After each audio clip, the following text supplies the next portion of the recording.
pessoal, vamos lá. Nós vamos hoje falar de um tema inicial da fisiologia, que é o que trata a homeostase e o feedback, tá? Tudo que a gente trabalha qualquer assunto dentro da fisiologia, ele busca manter o equilíbrio do corpo. Como é que eu chamo esse equilíbrio? É homeostase, tá certo? A homeostase ela foi definida por um pesquisador chamado Claude Bernard, que ele dizia que o nosso corpo ele tenta manter um equilíbrio interno estável. Esse equilíbrio não quer dizer que seja alguma coisa estática, é algo dinâmico, que sofre variações, mas o corpo sempre tenta manter esse equilíbrio. Isso é o princípio da homeostase. É como a organização do nosso corpo, tá? Ele segue uma homeostase. Então eu tenho lá um átomo que se uniu formando moléculas. Essas moléculas formaram organelas. As organelas formaram as células, que por sua vez formaram os tecidos, se unindo formando os órgãos. O conjunto de órgãos forma os sistemas e os sistemas ele forma o corpo humano. Então isso segue um equilíbrio, o equilíbrio, a homeostase definido por Claude Bernard, ok? Mas vamos lá, como é que o nosso corpo ele mantém essa homeostase? Ele tem mecanismos de controle, mecanismos esses que levam sempre à busca da homeostase. Como é que eu chamo esses mecanismos de controle? Nós temos bem aqui, pessoal, é o mecanismo chamado de feedback ou alça fechada. Então vamos exemplificar. Eu tenho aqui nesse gráfico a variação da temperatura do corpo. No corpo normal, essa temperatura ela gira em torno de 37 graus.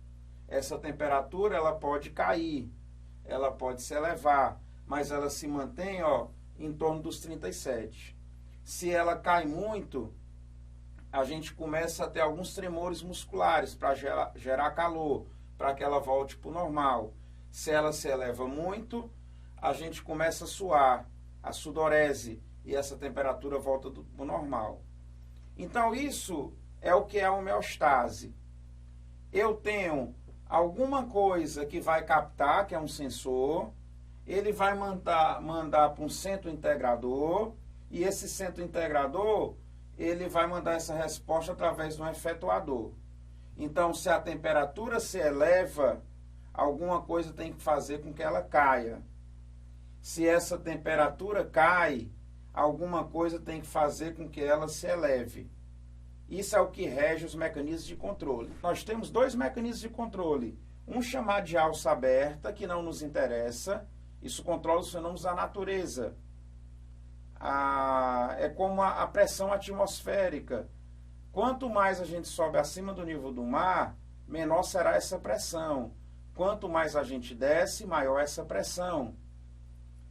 Radiação solar. Quanto mais próximo da linha do Equador, maior a incidência de raios solares. Quanto mais distante, subindo ou descendo, em direção aos polos, menor será essa incidência. Isso é um mecanismo de alça aberta. Mas o que é que interessa para a manutenção da homeostase?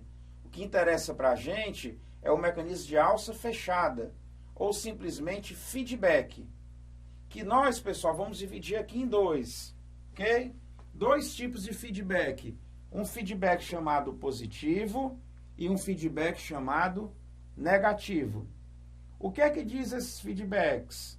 O feedback positivo diz que a resposta ela vai favorável ao estímulo, ela age de modo positivo. O feedback negativo, ele diz que o estímulo, que a resposta ela é contrária ao estímulo, ele age negativamente ao estímulo. Vamos aos exemplos. No nosso corpo, a grande maioria dos controles são com feedback negativo, mas eu tenho exemplos de feedback positivo. Um grande exemplo é o nascimento, o trabalho de parto. Então, um bebê, quando está pronto a nascer, ele se dirige a saída do aparelho reprodutor feminino, a saída do útero, e ele começa a fazer pressão. Aquela pressão que ele faz é um estímulo, faz com que o corpo libere um hormônio chamado de ocitocina. Então, quanto mais pressão o bebê faz, maior a liberação de ocitocina. A resposta ela é positiva. Então, nós temos aqui no nosso exemplo, ó, as contrações uterinas e a distensão do colo. Quanto maior a quantidade de contração, maior a distensão. Quanto mais contração, maior a distensão. Então, o estímulo ele é positivo. É a mesma coisa da ejeção do leite. A sucção do bebê na glândula mamária induz a liberação do leite. Quanto mais o bebê faz a sucção, maior é a liberação de leite. O estímulo ele é positivo. Qual é a diferença para o feedback negativo? A resposta ela é contrária ao estímulo. Então, nós temos aqui a pressão arterial. Se a pressão arterial se eleva, alguma coisa tem que fazer com que ela caia. Então, tem que agir negativamente.